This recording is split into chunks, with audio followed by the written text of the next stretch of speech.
Hello guys, this is Tutorial Stream, and in this video you will learn how you can create a subtask and add it to your tasks in the TickTick application. So let us begin. Alright guys, so navigate to the calendar or task calendar here inside the TickTick app. I will go with one of today's tasks, but you can also go with, I don't know, any of the inbox or next 7 days.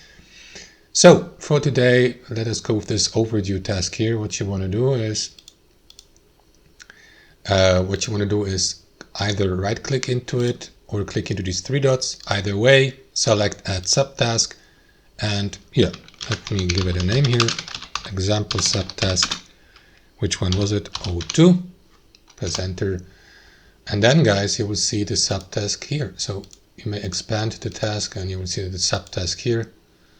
And you can, for example, add tags. Well, I accidentally added this tag here by pressing enter. So yeah, that's basically it. Here to the right hand side you can leave commands, like for example slash, and then add numbered list to that subtask, and yeah, treat it like normal tasks. And that's how we do it, guys. Thanks for watching. I hope you enjoyed it, and until next time.